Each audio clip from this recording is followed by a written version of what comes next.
Décrypter, analyser et anticiper l'actualité, c'est notre rôle ici, dans Oracle du Nil. L'actualité régionale et internationale dépasse les gros titres. Oracle du Nil, c'est là où les questions trouvent des réponses claires et précises. Oracle du Nil, du dimanche à jeudi à 19h, heure locale du Caire.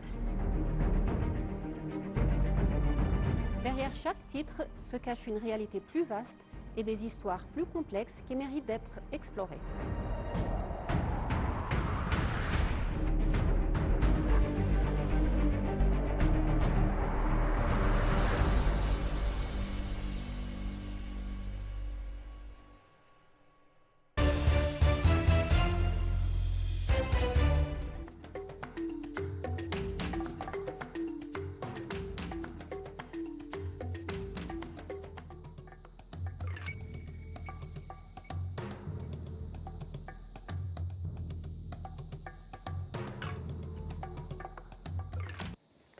Mesdames et messieurs, bonjour et bienvenue à un nouvel épisode de notre programme La Voix du continent.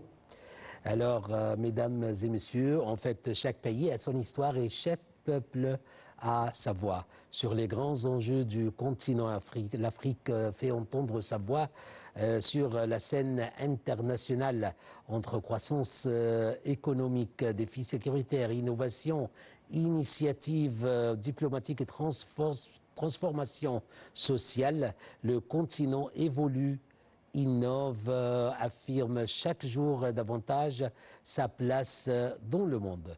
Dans la voie du continent, retour sur les événements qui font l'actualité africaine et les enjeux qui façonnent son avenir. Mesdames et messieurs, bonjour et bienvenue donc dans la voie du continent, votre rendez-vous consacré à l'Afrique. Je vous laisse avec une petite pause.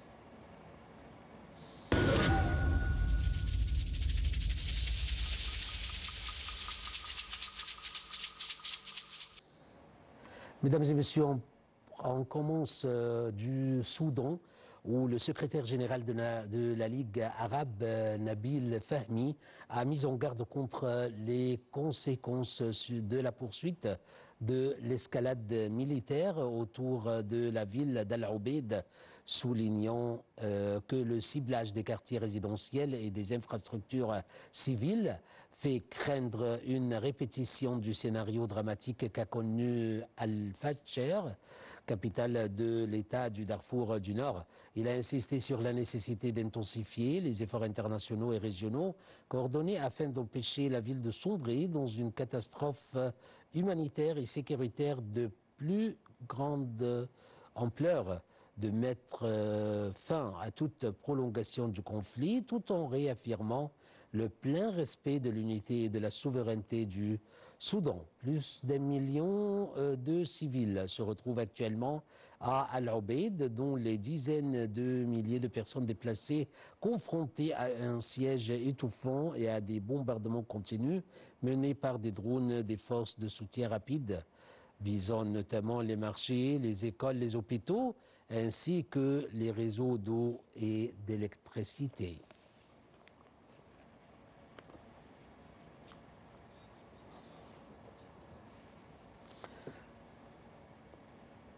Passons du Soudan au Kenya, où les polices du Kenya et encore de la Tanzanie déployées en masse ont dissuadé toute protestation mardi, journée de commémoration différente dans les deux pays, illustrant une tendance croissante à étoffer toute expression de contestation en Afrique de l'Est. Les deux pays ont chacun réprimé des protestations dans le sang ces dernières années.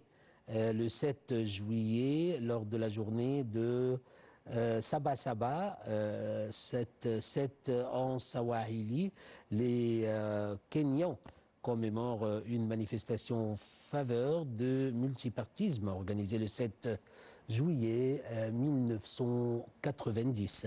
En Tanzanie, le Sabasaba, jour férié, marque l'anniversaire de la création en 1954 par Julius Nyerere de l'Union nationale africaine du Tanganyika, parti qui allait conduire à l'indépendance de la partie continentale du pays.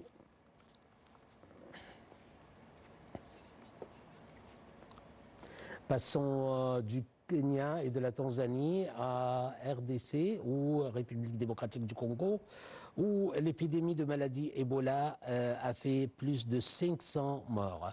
Selon un dernier bilan lundi de l'Organisation mondiale de la santé, s'appuyant sur des données des autorités sécuritaires congolaises, Ebola qui se transmet par contact avec les fluides corporels et provoque une fièvre hémorragique, a tué plus de 15 000 personnes en Afrique au cours des 50 dernières années.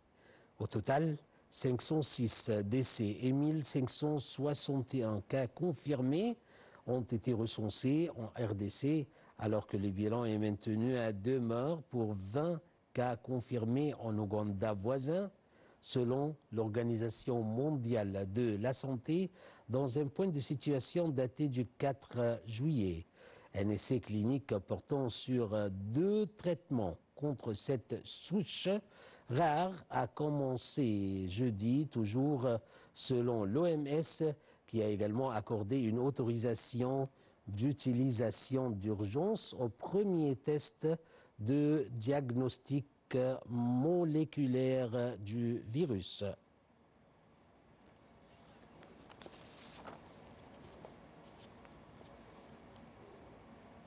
Et selon le rapport sur l'investissement mondial 2026 publié par la CNUCED, l'Égypte a conservé en 2025 sa position de premier pays africain en matière d'investissement direct en étranger, avec un flux de 15 milliards de dollars. La CNUCED recommande aux pays africains de renforcer les infrastructures, de développer les secteurs des technologies, des énergies renouvelables et de l'économie numérique afin d'accroître leur activité et de soutenir leur croissance durable.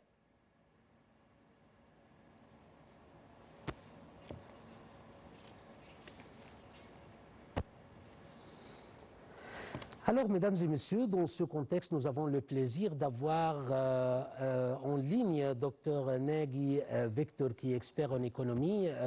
Monsieur Nagui Victor, bonjour. Bonjour, monsieur. Alors, monsieur Nagui Victor, si on parle du rapport sur l'investissement mondial 2026, l'Égypte a conservé sa position de premier pays africain en matière d'investissement direct en étranger, avec un flux de 15 milliards de dollars. Alors, quels sont les principaux défis qui freinent encore les investissements directs des étrangers en Afrique? Oui.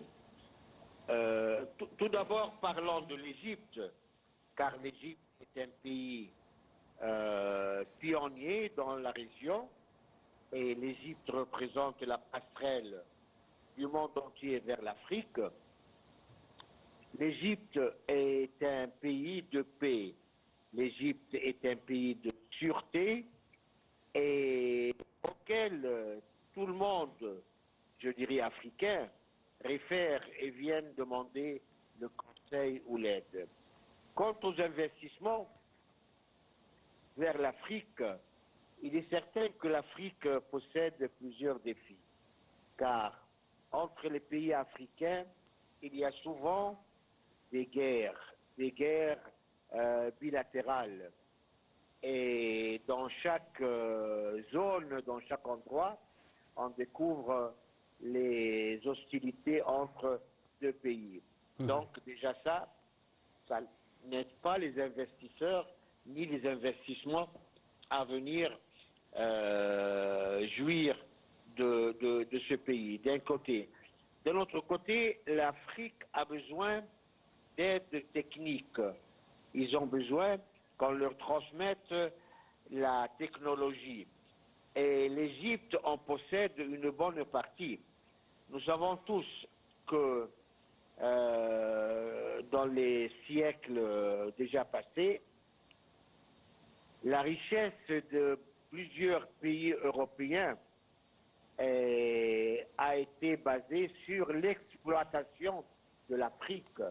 Donc les pays africains étaient exploités par les étrangers, par les Européens, et ces richesses partaient dans leur pays, que ce soit l'or, que ce soit les métaux précieux, et ainsi de suite. Or, l'Égypte adopte une autre politique.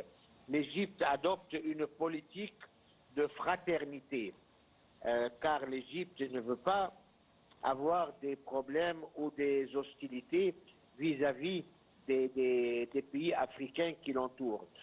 Donc l'Égypte se trouve un pays où les Africains viennent pour étudier dans ses universités. L'Égypte est un pays où les Africains leur demandent d'envoyer des médecins. Et j'en connais quelques-uns de mes amis qui travaillent qui sont allés au Togo et d'autres pays africains. L'Égypte est un pays qui possède quelques universités et beaucoup de sciences. Alors les pays africains envoient leurs jeunes apprendre et étudier dans les universités égyptiennes. Les Africains demandent à l'Égypte d'envoyer des professeurs pour enseigner dans les écoles africaines. Et juste un exemple, et ce n'est pas tout, l'Égypte qui possède la technique, qui possède les cadres, qui possède le savoir-faire, est sollicitée pour réaliser des grands projets en Afrique. Je vais prendre un seul exemple, dont plusieurs. Le grand barrage en Tanzanie de Julius Nyerere.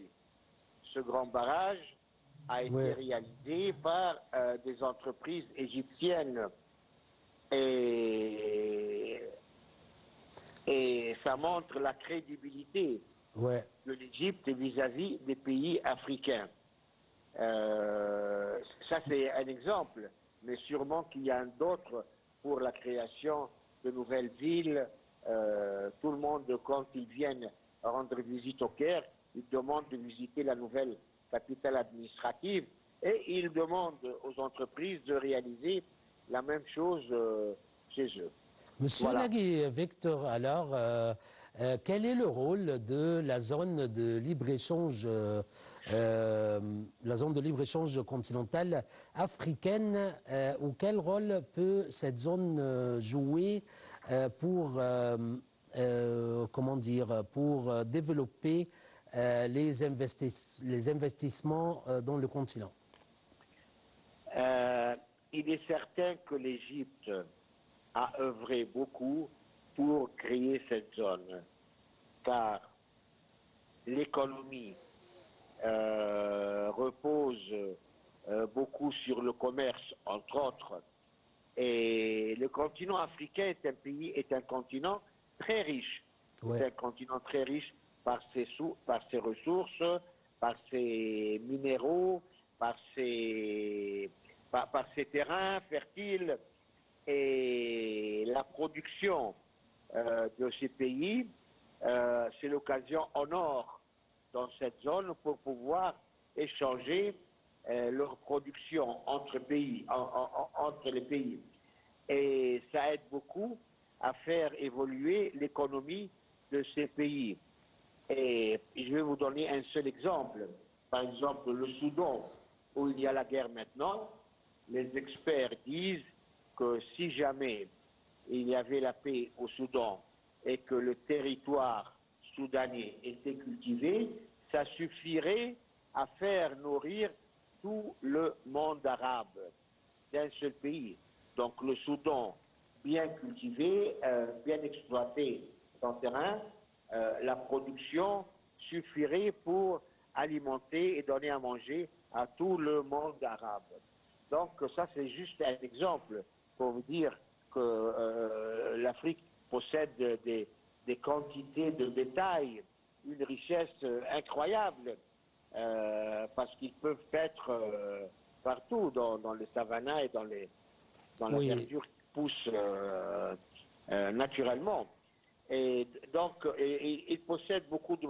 Seulement, encore une fois, l'Afrique a besoin de la technologie pour utiliser les moyens modernes d'arrosage. Bien sûr.